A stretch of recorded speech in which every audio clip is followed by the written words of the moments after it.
This isn't a video about why Star Wars Outlaws is amazing and you should play it. This is a video about how we prematurely judge games based on a few early reviews and then take those opinions as the final word or consensus on any given game. A few negative reviews or talking points, and the entire narrative of a game can get spun into something it's not. The internet convinced everybody that this game sucked. Star Wars Outlaws didn't fail and it didn't suck, it just got labeled.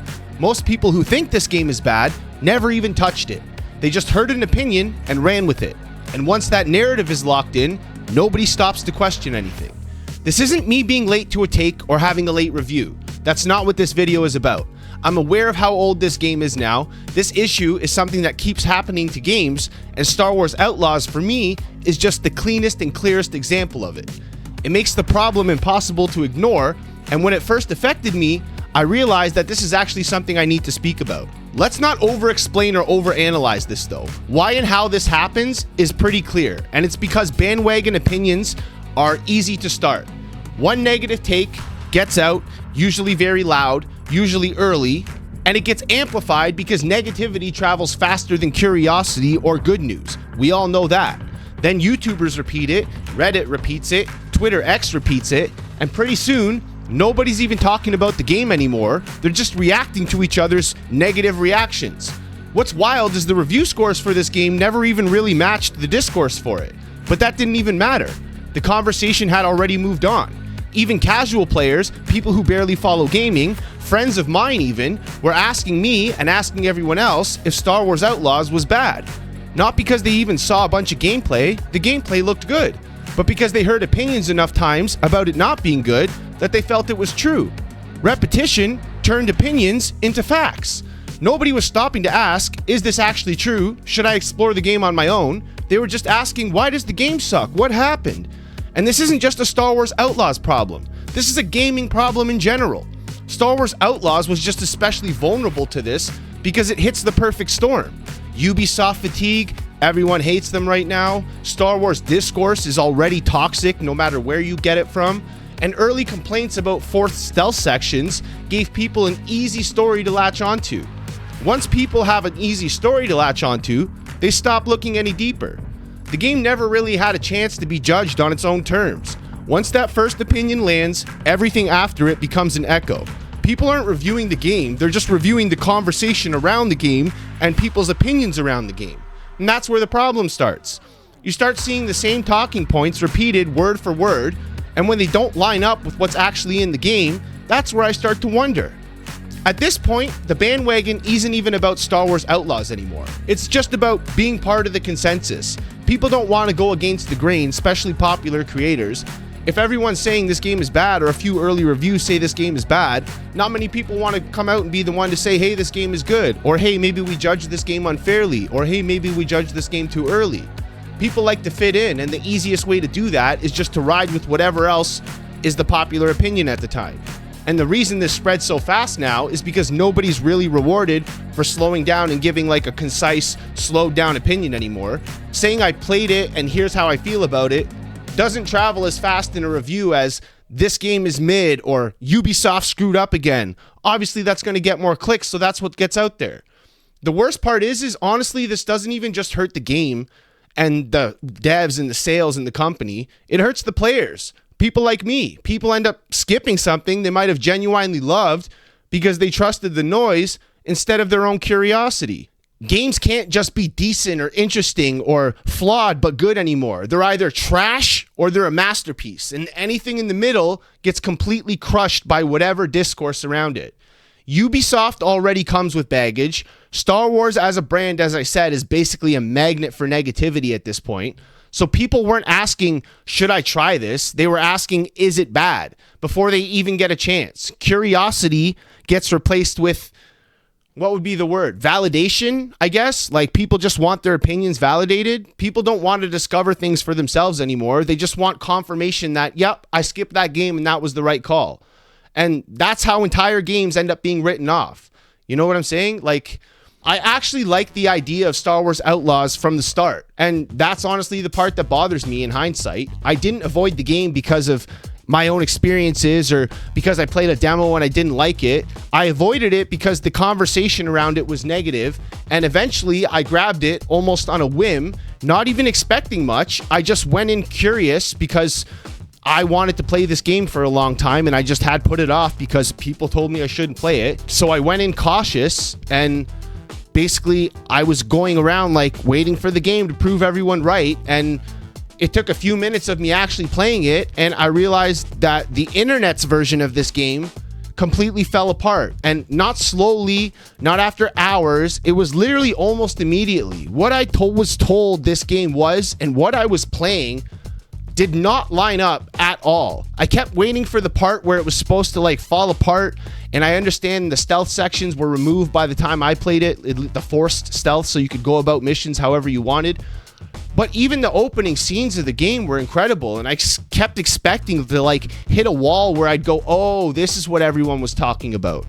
And 60 hours in, and it still didn't happen. I just found myself getting pulled into this world, into this beautiful atmosphere, into the feeling of just existing inside of Star Wars in like a natural way, and just going about my missions and exploring and naturally discovering things. The more I played, the more obvious it became how disconnected that the talks online were from the actual experience of playing the game. I've done this before. You've done this before. We've all done this before. We trusted the noise and then let that conversation that we hear online decide for us if we should play the game or if the game's good.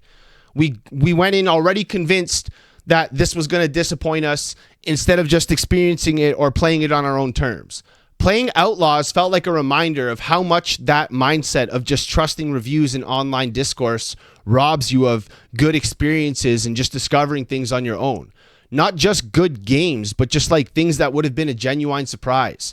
The feeling of discovering something for yourself instead of being told how to feel about it, I think is much better, and I think a lot of us forget that nowadays, including myself. That's why actually playing this game mattered so much. Not because it's perfect, not because it doesn't have flaws, but because it exposed how wrong the conversation around it was and how easily that kind of narrative can shape what we think about a game before we even touch the controller. I need to be honest about scale too. There's a difference between a game having like a real issue and a game being fundamentally broken. Why is that so hard to say? Forced stealth sections were a bad call. Full stop. I get that. But that was a design decision, not the foundation of the entire game. It wasn't the core system of everything or the world. It didn't break the immersion. None of that took away from it. But the online discourse didn't care. It just was like, oh, there's a bad thing in this game, so we're not going to go on about it, right? That's it. It doesn't even care how big the problem is. It just cares. There's a problem. We can fixate on that problem. So I see that happening with so many games, and it's just not right. And there's so many games I bet that I've missed over the years that I would have liked. I now wish I went back and played that Avengers game when it came out that everyone ragged on, because I bet just the online stuff, yeah, was nonsense, but I bet that single player campaign was actually pretty fun. And as someone who loves Marvel stuff, that's something else. Metroid Prime 4. I love Metroid. I still haven't played Metroid Prime 4 just because of all that negative discourse is still in my head, and I want it to just be completely gone and forgotten so I can sit down and enjoy the game on my own terms. And it was hard to ignore all the negative noise around that game.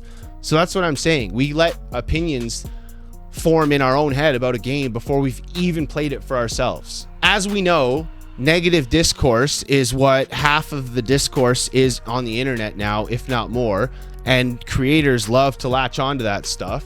So with Star Wars Outlaws, half of the people wanted to torch the game even just because the protagonist didn't fit some kind of checklist. That it had nothing even to do with gameplay or the writing or the immersion. Like literally a bunch of people just wrote this game off because of the way the protagonist looked. Like, I don't need my space pirates to be sexy. I just need them to be well written and fun to play. And there was a bunch of people flaming the game that weren't even going to play it because it was already, oh, this game is woke because the girl isn't hot enough or because she doesn't look exactly like her actress that they modeled her after. Like, when that kind of discourse takes over, it completely poisons any real conversation about the game itself. And there is things in the gaming industry where there is things like that happening, but that's not the case here. That wasn't it. There was just something else for people to latch onto, for people to be negative, because it's already easy and fun to hate on Ubisoft, and that's honestly what that really was. The protagonist looked fine, and honestly, with the right outfit, she looked pretty good. So, like, I just don't want to even hear about, oh, well, the character was kind of like mid, and shut up. The character was great, and she was well written. Kay Vess was a very, very good protagonist. And anybody that says otherwise likely didn't play the game.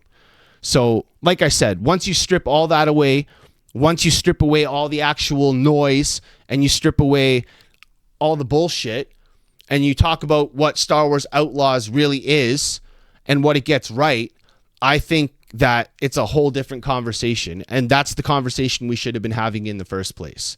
Because, like I said, once you look past the noise, Star Wars Outlaws does something a lot of open world games completely fail at right now.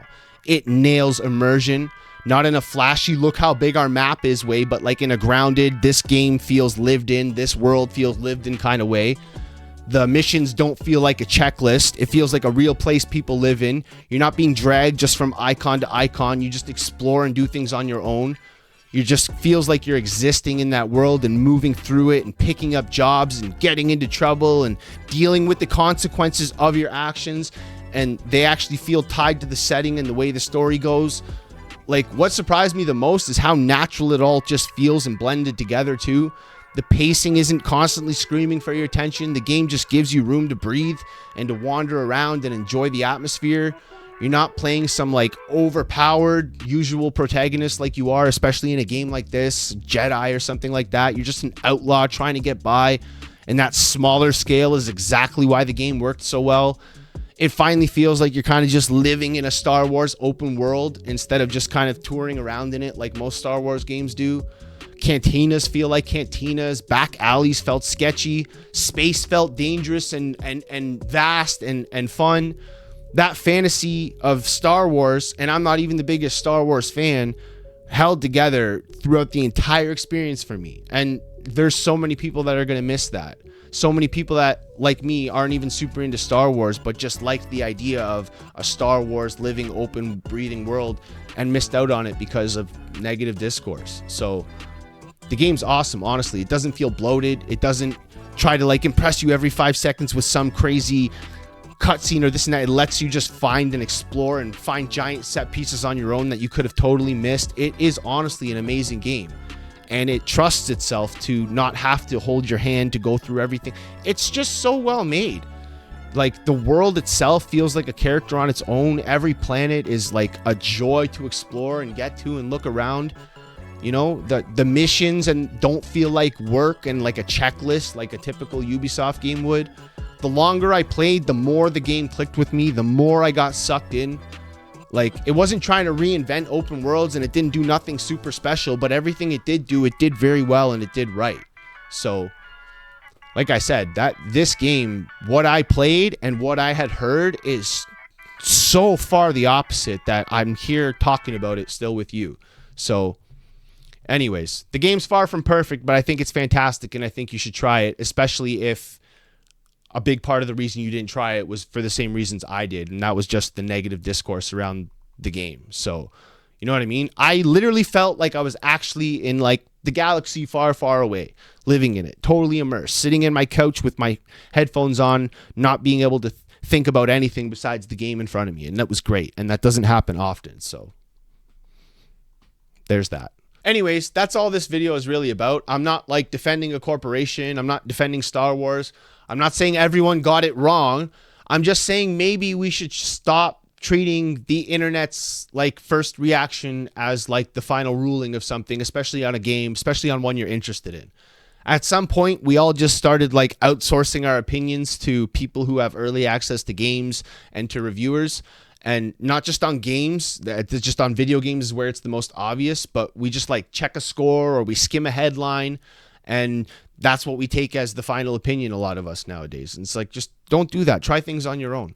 Star Wars Outlaws is on sale right now for like $15. Just go pick it up and play it. What do you have to lose, honestly? I think that's basically it. The reviews, like I said, are fine. I just want to go off one last thing and say that I'm not saying early access is bad or people having reviews, or even that if a bunch of people say something, it might likely be true, especially if a bunch of people are saying it, right? But I'm just saying that's good to give you like a general idea. You shouldn't take things like that as the final word. And especially not on video games, especially not on ones you're interested in. Anyways, I think that's all I have to say about Star Wars Outlaws. I don't think Star Wars Outlaws even needed defending. I just think it needed people to actually pick it up and play it.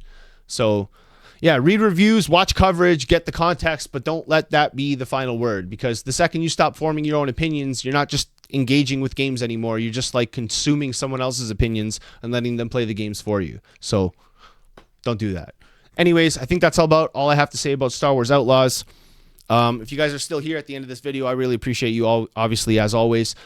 Please leave the video a like, leave your comments. If you have not played this game, please, it's on sale right now. And even if it's not on sale right now, if you watch this video in the future from when I'm recording it, that doesn't matter. It's going to be on sale at some point. Throw it on your wish list and give it a try. If you were even remotely interested in it, I promise you're not going to be disappointed. That was an awesome game. So that's it. That's my talk of the week as far as a game spotlight goes this week. I hope you guys enjoyed that. I hope I made some good points that kind of come home and hammer home as far as at least forming own opinions and stuff like that.